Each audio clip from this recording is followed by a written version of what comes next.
Assalamualaikum warahmatullahi wabarakatuh. Bismillahirrahmanirrahim. Alhamdulillahirrahmanirrahim. Ar-Rahmanirrahim. Puja dan bersyukur kita panjatkan kepada Allah Subhanahu wa Ta'ala, karena hari ini insya Allah kita bisa mulai podcast kembali. Dan tidak lupa salawat dan salam kita panjatkan kepada Nabi besar kita, Nabi Muhammad SAW. Allahumma sholli ala Muhammad. Karena berkat perjuangan beliau, para sahabat dan para tabiin, Islam baik sampai negeri ini. Jumpa lagi dengan kami di podcast Masjid Agung Al-Azhar. Insya Allah hari ini kita akan membahas terkait dengan kiat menghindari dosa dan juga menghapusnya. Dari Masjid Agung Al-Azhar, membangun peradaban. Allahu Akbar.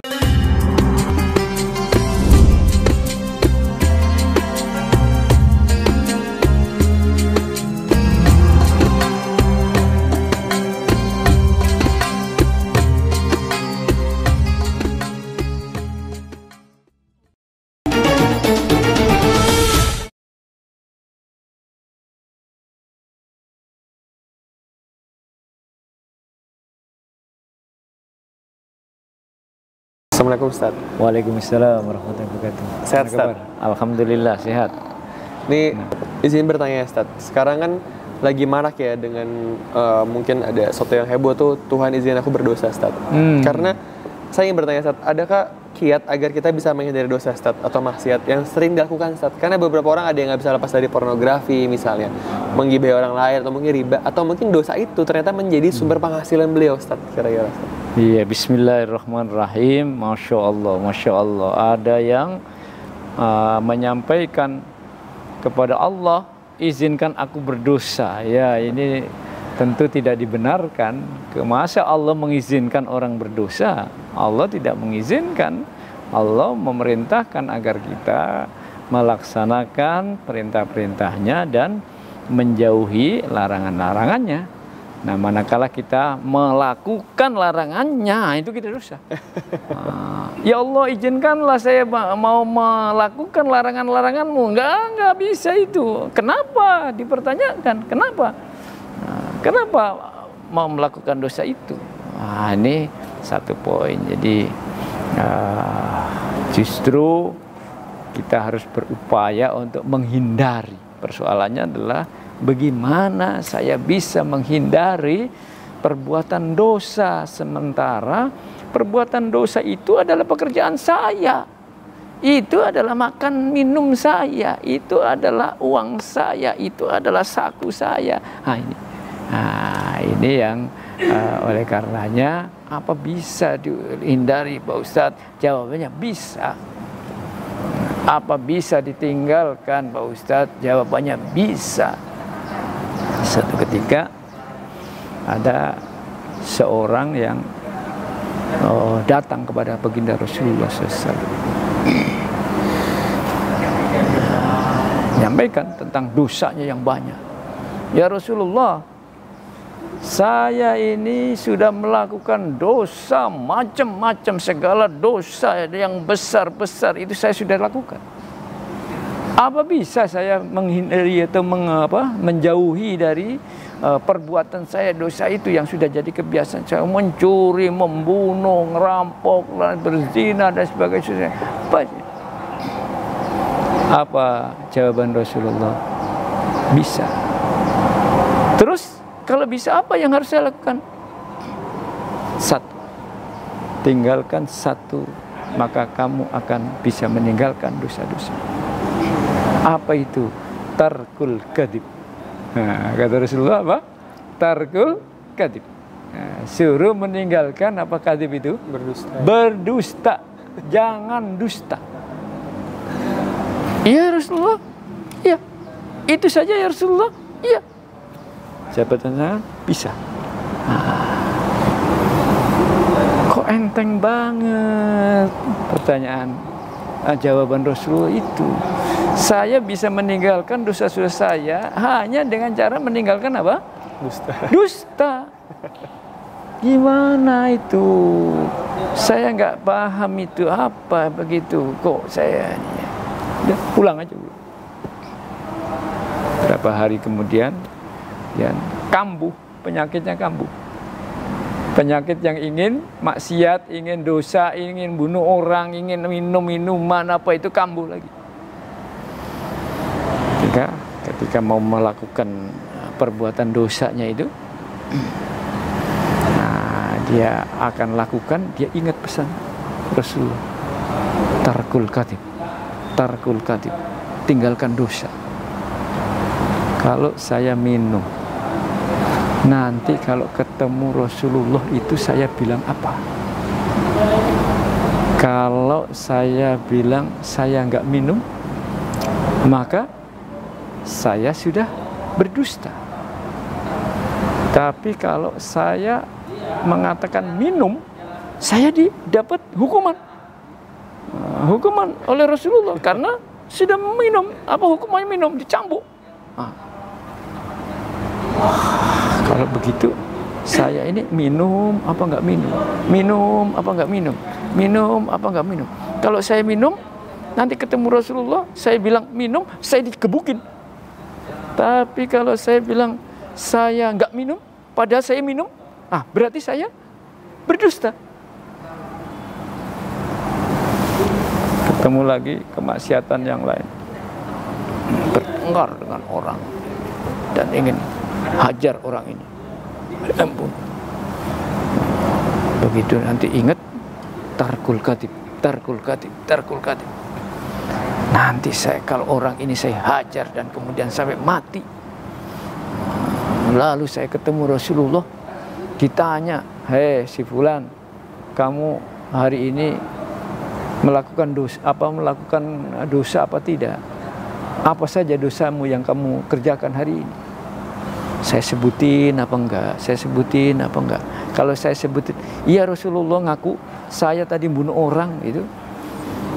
Saya jujur apa adanya, saya ngaku bunuh orang. Saya ditangkap Rasulullah. Saya akan, karena bunuh orang nanti saya bisa kena kisos, dibunuh juga. Atau saya berbohong, enggak ya Rasulullah, hari ini saya enggak melakukan apa-apa, padahal saya habis bunuh orang. Berarti saya bohong, padahal tidak. Maka kunci utama adalah kejujuran. Kunci utama la takdzib, jangan berbohong, jangan berdusta kalau ingin benar-benar meninggalkan meninggalkan dosa. Apalah lagi sekarang tidak ada Rasulullah, sekarang tidak bisa melaporkan kepada Rasulullah. Yang kita laporkan hanya Allah Subhanahu wa Ta'ala. Dan Allah, apakah bisa kita bohongi? Apakah kita bisa membohongi Allah? Jawabannya, ya tidak bisa membohongi Allah. Dan oleh karenanya, perbuatan dosa saya ini akan dilihat oleh Allah apa tidak? Dilihat oleh Allah. Akan diketahui oleh Allah, diketahui oleh Allah. Kita sembunyikan kemana saja, tidak bisa. Maka sudahlah, jangan berbohong, bekerja yang jujur, bekerja sesuai dengan petunjuknya. Yang baik-baik kita kerjakan, yang buruk-buruk kita tinggalkan. Jawabannya tarkul kadhib. Apa itu? Tinggalkan kebohongan. Sumber dari segala dosa adalah berkaitan dengan ketidakjujuran. Kenapa korupsi? Jawabannya, nggak jujur. Nggak jujur. Kenapa membunuh orang? Nggak jujur. Kenapa minum minuman? Nggak jujur. Kenapa nggak puasa? Nggak jujur. Kenapa nggak sholat? Nggak jujur. Tarkul kadhib. Dan dari itu semua Ustaz, dosa kata terbagi dari dosa besar dan dosa kecil Ustaz. Apakah sebenarnya dosa sama aja atau bagaimana sih Ustaz? Betul, ada dosa-dosa itu yang disebut dengan al-kabair. Itu dosa-dosa besar. Yang kecil-kecil namanya as-saghair, yang dosa-dosa kecil. Dosa-dosa besar itu uququl walidain, ada banyak daftarnya ya. Menghardik orang tua, asyirku billah, menyekutukan Allah. Yang pertama asyirku billah. Asyirku billah, menyekutukan Allah. Uququl walidain, menghardik orang tua, apalagi umpamanya az-zina, apalagi umpamanya as-sariqah, mencuri, apalagi qatlul adamiyin, membunuh orang, apalagi umpamanya dosa-dosa menjara, merampok dan sebagainya. Ini dosa-dosa besar. Nah, dosa-dosa kecil ya, menggunjing orang, meskipun ada yang mengatakan menggunjing termasuk dosa besar. Menggunjing orang, menyakiti orang, menipu, apalagi ini. Tetapi kalau berbohong, menipu, menggunjing terus-menerus dilakukan, ngerumpi, gosip, apalagi dosa-dosa yang kecil yang dilakukan terus-menerus, kecil-kecil bisa jadi besar. Sedikit-sedikit lama-lama menjadi bukit. Nah, maka janganlah dosa-dosa itu walaupun kecil diulang-ulang nanti lama-lama akan membukit. Dan nanti kalau sudah membukit, itulah maka kita diajarkan di dalam berbagai event, habis sholat, setelah ini dalam kesempatan ada saat tertentu kaki kita tergelincir, tiba-tiba kita lidah kita, ucapan kita keliru, segera kemudian istighfar, astagfirullahaladzim, astagfirullahaladzim. Bahkan habis sholat umpamanya kita mengucapkan astagfirullahaladzim, astagfirullahaladzim, astagfirullahaladzim. Ini kita, bibir kita tidak lepas daripada istighfar. Fasabbih bihamdi rabbika wastaghfirhu.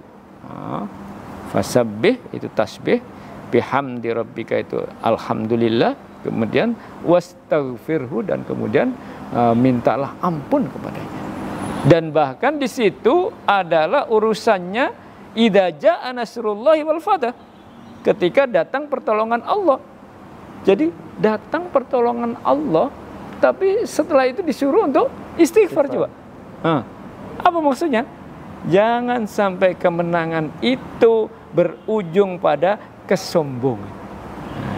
Jangan sampai kemerdekaan itu, al-fatah itu, kemerdekaan itu berujung pada kemaksiatan. Setelah menang biasanya lupa.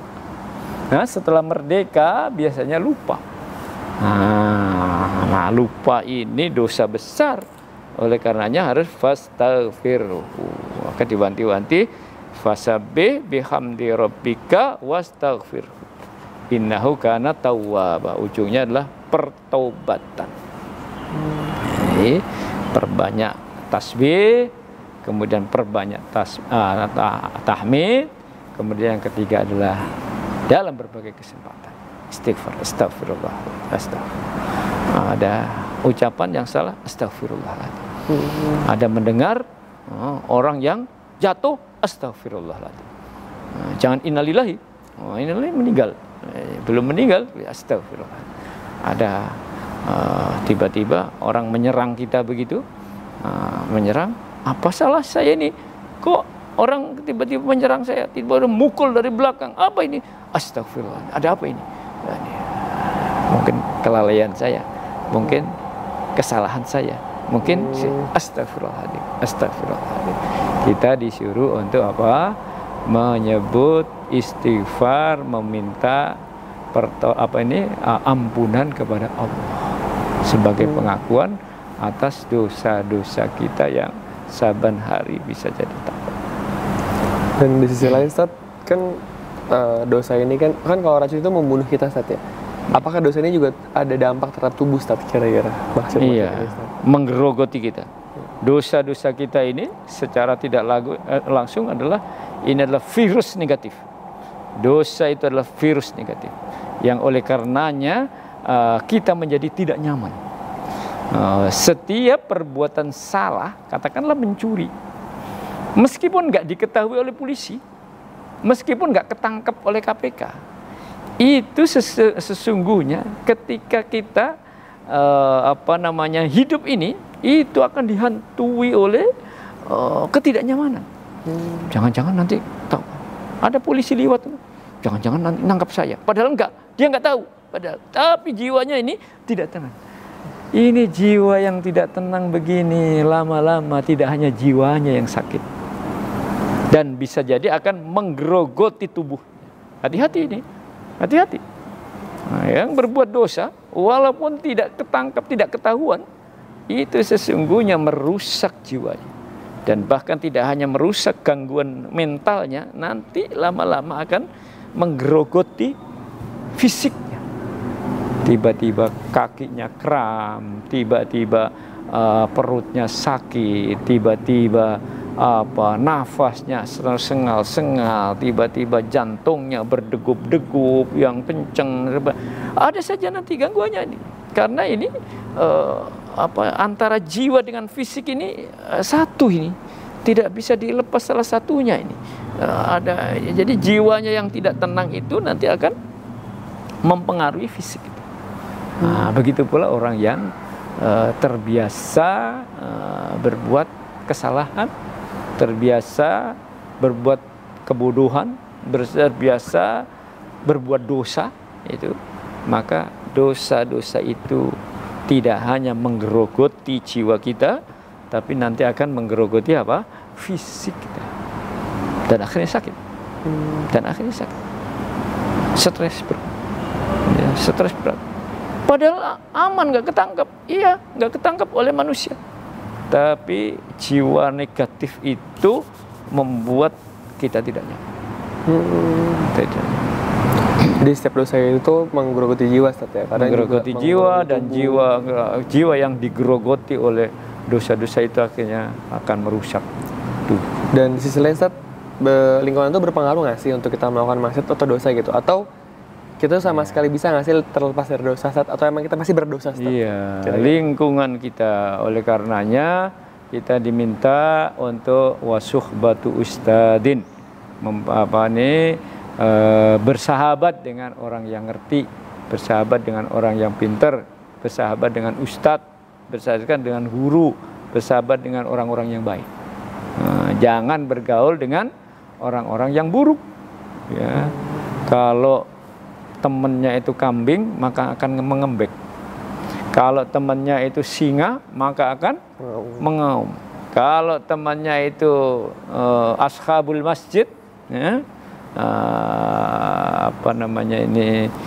pecinta masjid, maka insya Allah akan menjadi pecinta masjid. Tapi kalau temannya itu pecinta mabuk-mabukan, akan.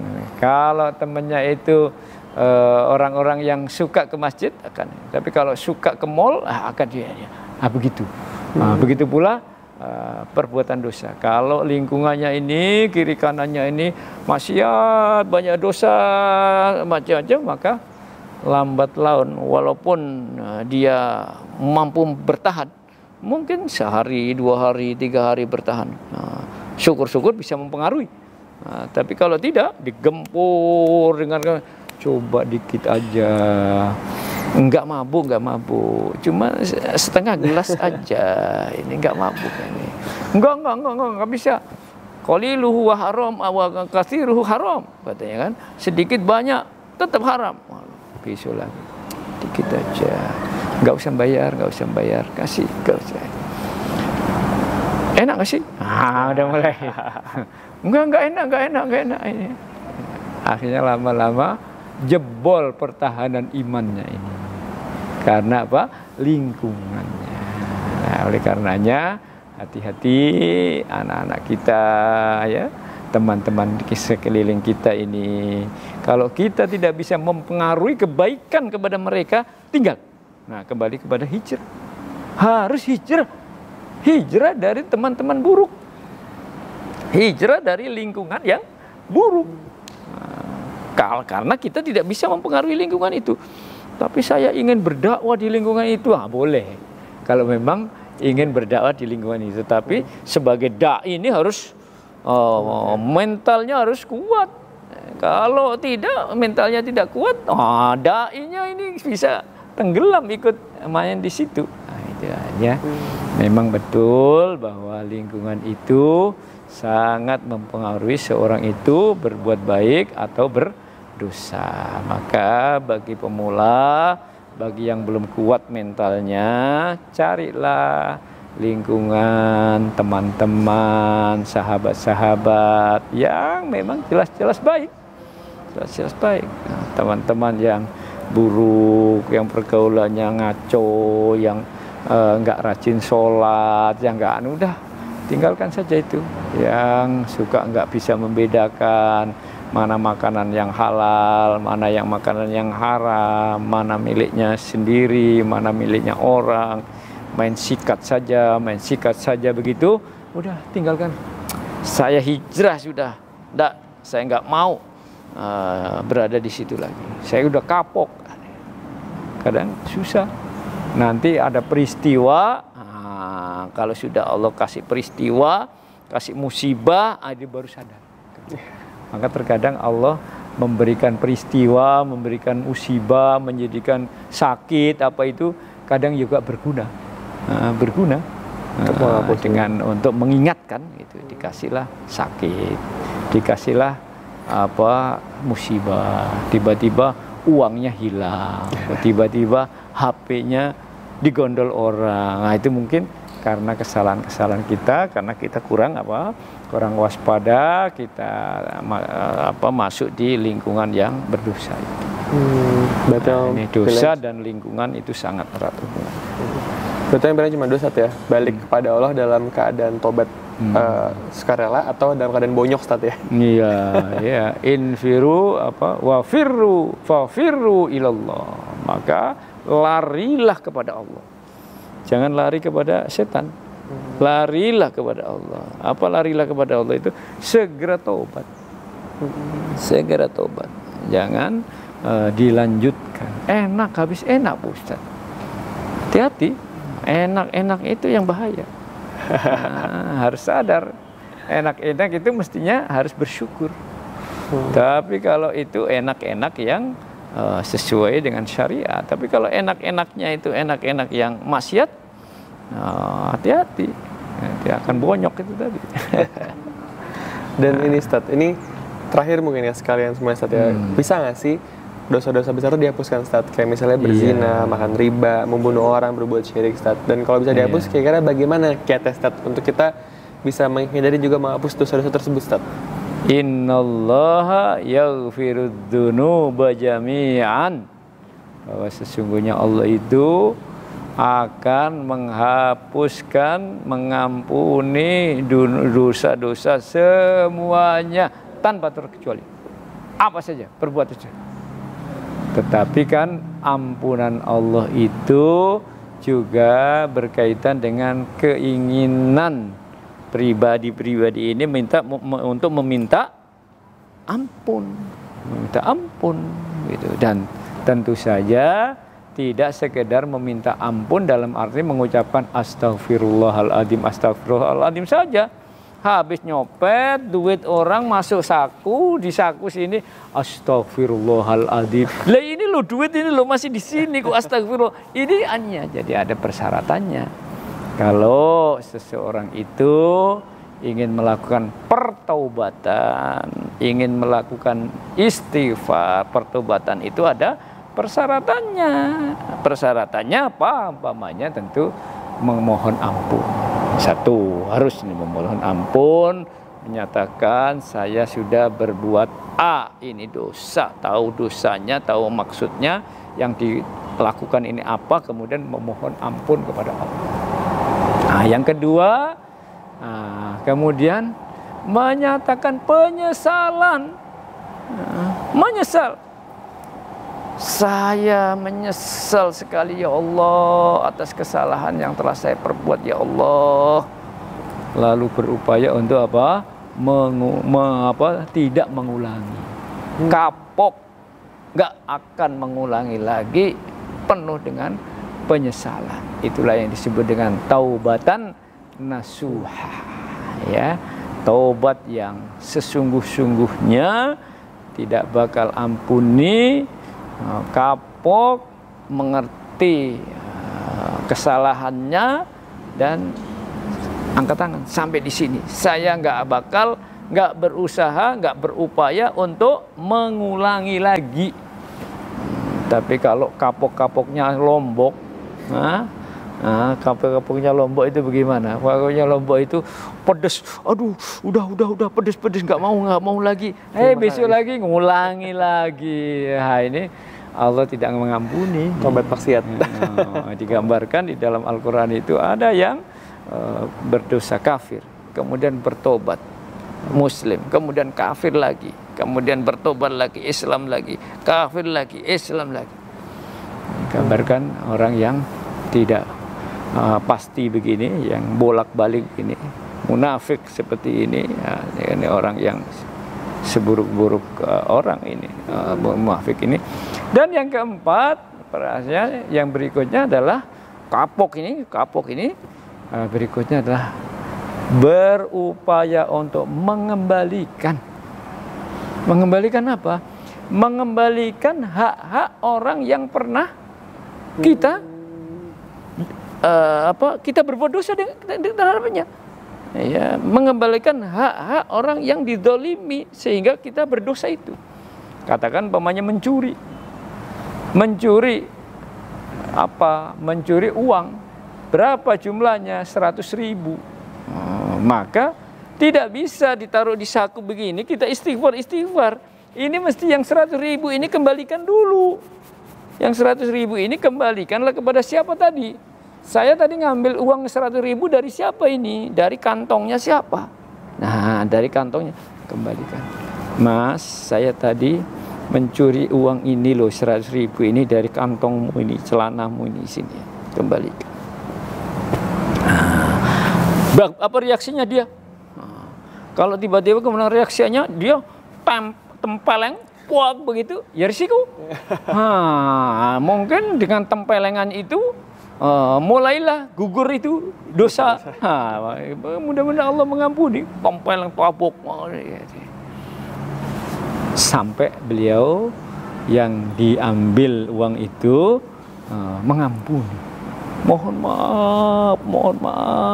maaf sampai dia memaafkan itu. Jadi bagaimana Pak Ustadz kalau urusan yang lebih dahsyat lagi, umpamanya tidak hanya 100.000 tapi miliar, itu pun tidak milik satu orang, milik rakyat Indonesia. Minta maaflah ke rakyat Indonesia. Makanya sulit, makanya jangan berbuat dosa, karena pertobatannya itu tidak gampang. Tetapi secara keseluruhan Allah asal sungguh-sungguh bertobatnya, asal sungguh-sungguh istighfarnya, innallaha yaghfirud dunuba jami'an. Insyaallah Allah akan mengampuni dosa-dosa itu secara keseluruhan. Tentu ada apa? Kesungguhan. Nah, kesungguhan itu tidak hanya komitmen hati, tapi juga diikuti dengan mengeluarkan dana, mengembalikan hak-haknya itu, bila perlu ketemu dan minta maaf dan sebagainya kepada orang yang dizalimi itu. Berat. Semakin dosa itu besar dan apalagi ada urusan dengan banyak orang, semakin repot. Akan semakin repot kita. Tapi secara prinsip Allah Maha Rahim, Allah Maha Kasih, Allah Maha Rahman, Allah Maha Ghafur. Innahu kana ghafurur rahima. Sesungguhnya Allah itu Maha Ghafur, Maha Pengampun, dan yang kedua Maha Rahim, yang Maha Kasih. Maka ketika beristighfar itu yakinlah bahwa Allah akan mengampuni kita. Jangan berburuk sangka. Mau minta doa untuk diampuni tapi kita kira-kira Allah ngampuni enggak ya? Kira-kira Allah ngampuni ya? Ya enggak diampuni. Jadi harus positif dengan istighfar, mungkin dengan menangis, mungkin dengan bermunajat yang sungguh-sungguh, mohon ampun kepada Allah atas dosa-dosa yang sudah dilaksanakan. Insyaallah. Berarti merubah dari tobat tadi penyesalan beriman yakin sama Allah, Ya. sama beramal soleh setelah dari amal salah menjadi amal soleh, tadinya Beramal dosa ditambah dengan jadi berubah menjadi perbuatan baik itu Ustaz. perbuatan yang baik. Ini Allah mengubah ya, ampunan itu dengan cara, diantaranya dengan cara kita berbuat melaksanakan kebajikan-kebajikan. Ustaz, mungkin terakhir Ustaz, pesan untuk jamaah supaya bisa menghindari dan menghapus dosa Ustaz. Kesimpulannya Ustaz. Ya, sahabat sekalian, ini perkara yang harus kita hindari. Pertama kali tentu kita berupaya untuk memperbanyak amal saleh kita. Kita berupaya untuk mendekat kepada orang-orang yang memberikan pencerahan kepada kita. Kita berupaya untuk berbuat kebaikan-kebaikan Allah, dan kemudian banyak berbuat amal saleh, berbuat kesalehan. Bahwa kemudian di tengah jalan tanpa kita sadari ataupun kita lengah, setan menggoda kita, lalu setan berhasil menggoda kita, akhirnya kita jatuh, ya. Maka cepat-cepatlah bangkit, cepat-cepatlah sadar, jangan diperturutkan. Bisa jadi diingatkan oleh saudara kita, mungkin dia ingatkan oleh sahabat kita, maka segeralah, itu barangkali teguran yang bagus. Dan oleh karenanya saat ada teguran itu, kita segera sadar, kita segera istighfar, kita segera kembali kepada ihdinas siratal mustaqim. Tunjukkan kembali saya ke jalan yang lurus, ke jalan yang benar. Nah, ini sehingga mudah-mudahan kita dijauhkan dari kekhilafan, kesalahan, dan upayakan di setiap kali perbuatan salah, perbuatan dosa itu kita ketahui, segera kita bertobat, segera kita beristighfar dan berupaya untuk menjauhi sejauh-jauhnya dari perbuatan dan gangguan itu.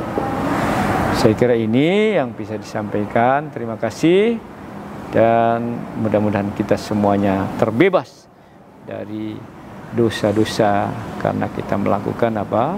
Istighfar. Syukran Ustaz. Terima kasih pada seluruh jamaah Masjid Agung Al-Azhar yang sudah menonton podcast ini sampai akhir. Jangan lupa untuk like, subscribe, dan juga share video ini. Insya Allah jadi berkah buat kita semua. Jangan lupa untuk sering bertobat. Insya Allah dengan bertobat hidup kita akan menjadi lebih baik. Gitu aja. Mohon maaf jika ada salah perbuatan dari kami. Subhanakallahumma bihamdika asyhadu alla ilaha illa anta astaghfiruka wa atubu ilaik. Dari Masjid Agung Al-Azhar, membangun peradaban. Allahu Akbar.